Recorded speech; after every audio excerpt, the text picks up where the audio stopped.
Endings are hard, so it only makes sense that finales and final seasons of shows are also a tricky subject to talk about. Lost, Game of Thrones, The Vampire Diaries, How I Met Your Mother are only a few names on a long list of series that left the fans either fuming with anger or, at the very least, wanting more. The reason for that reaction can range all the way from the ending abandoning all sense of internal logic to the writing ruining beloved characters to the extent where they're barely recognizable. No matter what that critical flaw might be, quite often the anger of the fans stems from the feeling of betrayal due to how exposing these endings tend to be. The quality of a finale can be revealing as to how much work was really put into crafting the series. Audiences who have been deeply invested, paying attention, analyzing, or rooting for characters for years at that point, when faced with the absence of effort, rightfully so feel betrayed. And that, in my opinion, is critical to a show's general reception. Like in the case of a show I'll get into in a moment, long-running series are written and presented to be building up to something, some big event, a reveal, at least a resolution, a catharsis of some sorts. And caring for this eventual climax and staying invested for a long time requires a level of trust in the writer's ability to deliver a compelling storyline that will feel earned and, in other words, feels worth the wait. The show I've just hinted at is a brand new addition to the aforementioned long list of infamous endings. That show is, to no one's surprise, Stranger Things. Stranger Things Season 5 is an especially baffling example of a show's fall from grace, especially with regards to how the creators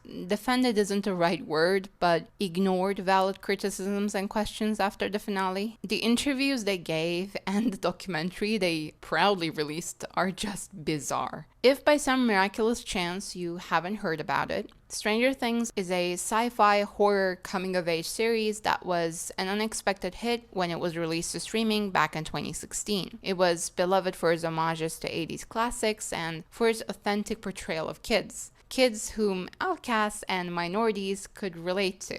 After 10 long years of waiting and the show gaining a following that, now looking back, was too big for its own good, at the end of 2025, the 5th and final season of Stranger Things was released. And oh boy.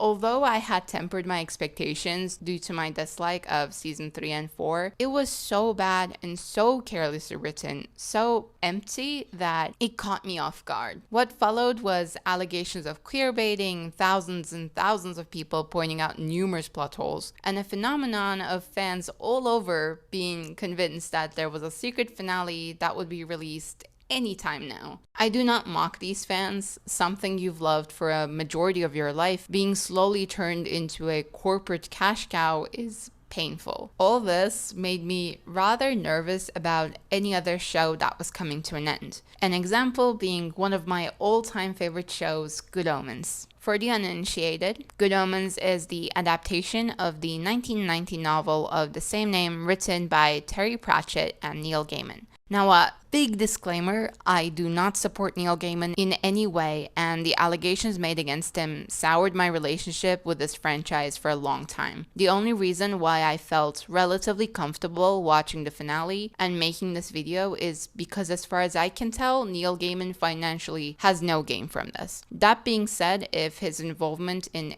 any way bothers you and you cannot separate the two, do what makes you feel safe. The story of Good Omens is, at its core, about the angel Aziraphale and the demon Crowley. These characters are masterfully brought to life by work husbands Michael Sheen and David Tennant, respectively. The first season, released in 2019, adapts the book as a whole as Aziraphale and Crowley, along with a cast of endearingly hilarious characters, try to stop the Antichrist from bringing about Armageddon. It is basically biblical fanfiction, and it's lovely. Season 2, which came out in 2023, has fully original material and was initially supposed to act as a bridge season between the book's plot and the plot of the alleged sequel that was never written. It was released to mixed reviews as it's tonally more close to a rom-com with hints of a bigger plotline that was probably going to come to fruition in the third and final season. I very quickly fell in love with this show when I first watched it in 2023. I was especially invested in the relationship between its two protagonists, which was also also finally confirmed to be romantic in the second season's finale. Two immortal deities being quietly in love with each other for centuries, but not being able to admit it to themselves because they're a demon and an angel. Like, hello, that's awesome. Along with its almost fully queer cast of characters, Easter eggs to other media such as Doctor Who, and a through line of thematic discussions on good and evil and institutionalized religion, it is no wonder that it was a hit. After a thoroughly traumatizing season finale, that was episode 6 of season 2, fans, including me, were left craving for more, anxiously waiting for updates on season 3. However, during the summer of 2024, multiple people came forward about their experiences with Neil Gaiman. And with other projects like Netflix's Sandman getting prematurely cancelled due to its association to Gaiman, the future of the show was uncertain to say the least. After a year of thinking we might not be getting anything at all, it was announced that the planned 6-episode season would be reduced to a 90-minute finale. With the big disappointment of Stranger Things on my mind and the nearing release of Good Omens 3, I was pretty nervous about what it would entail. Squeezing a 6-episode story into 90 minutes, a runtime shorter than most movies, is unlikely to work. Adding to that the fact that it was written and filmed in a short span of time with external pressure and lots of uncertainties, its production was, I can only assume, far from ideal. This made me really focus on the closure aspect of the finale and got me thinking about what finales owe their audiences, if anything at all. After that very long-winded intro, let's talk about all things endings, expectations, and disappointments. First of all, let's talk about the relationship between fandoms and writers. How much a show chooses to service their fans depends on the show. However, it is generally agreed upon that writing to make everyone happy, in other words, writing in service of the crowds over the story itself, tends to lead to bad writing. The problem arises when fan service becomes a gimmick. Even so, fan service can be done well if it's done in moderation with good intentions. Good Omens, being a more comedy adjacent show, can and did do this to a greater extent. And in my opinion, it did it with success, without losing sight of the show's identity, small moments, and Easter eggs that never got in the way of telling the intended story. I saw it as the writer's way of acknowledging the love the fans had for these characters, and because of this, I came to expect it of the finale as well. I think this also quietly signifies an enthusiasm for the show on the writer's side. This is something else that makes Good Omens unique, as bad endings tend to go hand in hand with fatigue. Fatigue that inevitably comes as financially successful shows overstay their welcome. More often than not, this fatigue materializes in the form of half-baked endings and storylines that feel like a mere imitation of the show's own heydays. I think even if we put aside the discussion of whether an ending was satisfactory or not, we have to acknowledge that finales have a lot riding on them. Unlike ongoing season finales, there are no trust the processes or it'll make sense next seasons or next season will be better. This is it, no do-overs. Finales have to wrap up storylines and character arcs. They have to answer questions and reveal the mysteries that have been building up for years. Expectations are high and they have to stick the landing and prove to us that the long journey we've been on was worth it. Last but not least, I want to talk about how objective can we say good writing really is. I think what I consider to be a good ending tends to have more to do with the lingering feeling I have, and less to do with objectively good writing, if that makes sense. Closure and satisfaction are the ultimate goal for me. If you walk away from an ending thinking that a story was told with a beginning, a middle, and an end without losing sight of its original intentions, as long as I can finish a show and can see myself revisiting it in the future, to me that's as objective as good writing can get. Spoilers ahead, these are just my personal opinions. I know that the finale has been controversial, so if you disagree, you're free to have your own opinion. This is just mine. After all that talk about bad endings, do I think Good Omens had a bad finale? Well, no, but my answer is complicated. Going into the finale, my thinking was very much, this is not supposed to be good, it's supposed to be goodbye. I kept my expectations low, and honestly, my wish was purely that I wanted to see my favorite demon and angel for the last time. I wanted to see them go off into the sunset together, and I wanted closure. The plot of the finale was a mixed bag. The mini mystery of Michael using the Book of Life to erase everyone from existence is an interesting one that never really reaches its potential in the short runtime, much like a lot of the other subplots. This is going to be a sentiment I'm going to repeat a lot here, so bear with me. The subplot of Crowley trying to get back the Bentley from the random gangsters, though infused with the characteristically Good Omens humor, is a bit of a drag. And the Jesus subplot never really goes anywhere, which is a shame because look at the sky. Also, in the very end, there is a shot of the Antichrist and Jesus grabbing beer at the local pub. That's just very neat and very Good Omens. I don't know if this is the case or if this was the result of something behind the scenes that we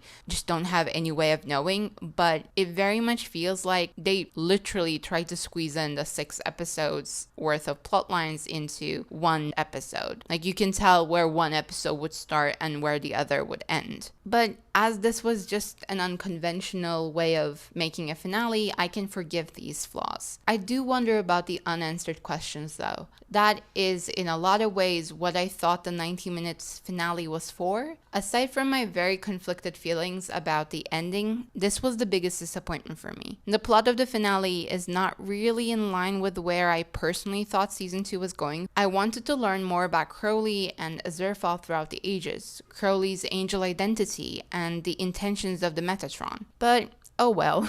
With that, let's talk a bit about our favorite angel and demon duo. They felt a bit off, just a bit. I love them, so objectivity is not in the room with us right now. I thoroughly enjoyed watching their banter, and I felt all warm inside when Crowley was calling Aziraphale Angel and Aziraphale called the Bentley our car, but I also just couldn't help but feel like something was missing. I felt that there was a lack of weight and urgency in their interactions, a tonal inconsistency of some sorts. And a glaring example of this being how fast Crowley forgives Aziraphale. It led to developments feeling difficult to process and big moments feeling unearned.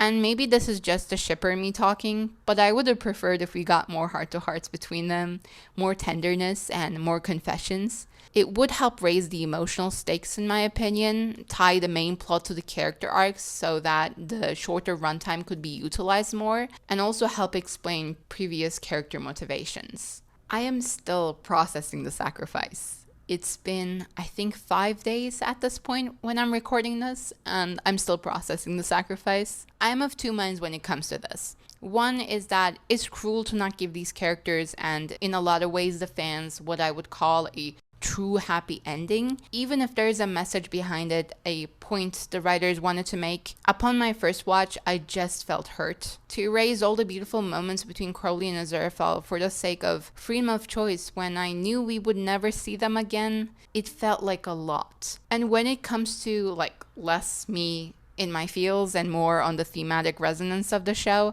I'm not 100% of this, but I felt like it went against some of the themes of season 1 and 2. Lines like "we're on our side" and blatant examples of heaven and hell both being bad, showing freedom of choice despite these institutions enforcing their beliefs upon Crowley and Aziraphale, it just felt not fully in line with where it was going initially. On the other hand, and this took me a while to see and appreciate, there's an equal measure of beauty and tragedy in how the story of Aziraphale and Crowley comes to an end. Within the fact that in every universe out there, with absolute free will, those two will find each other and fall in love again and again and again. If I just turn off the part of my brain that is screaming, "That's not my Aziraphale and Crowley," and is not able to move past the scene of Aziraphale and Crowley basically being Thanos out of existence, I think the last couple of scenes of Asa and Anthony meeting and growing old is adorable. Asa owns a bookshop, Anthony is an astrophysicist, they get to grow old together. There's a reference to nightingales, which, to be honest, really broke me. There's some great parallels that help make it feel full circle. The final shot of Asa and Anthony stargazing is a direct parallel to when Aziraphale and Crowley first met as angels, and the last shot of Aziraphale and Crowley in a garden with an apple tree is a reference to when they first met as a demon and an angel in the Garden of Eden, and it's a reference to the line, "It starts, as it will end, with a garden," from season 1, episode 1. It's all just so many feelings. The best word to describe how I feel right now is bittersweet. And I don't think that's a totally unconventional thing to feel about a finale. Okay, but how does it treat its fans? I've mentioned this before, but a fear I had for this finale was that its absurdism would, in an attempt to satisfy viewers, would turn from authentic to an empty gimmick. And sometimes I fear it comes close to being that, but I also don't think it ever crosses the line of being truly empty, of lacking any meaning and heart. There is an abundance of fan service that I personally appreciated for the most part. It just felt like a celebration of the seasons that came before. Crowley's outfit in heaven, the angels wearing Aziraphale's iconic tartan in the war flashbacks, the Bentley turning into an ice cream truck, ?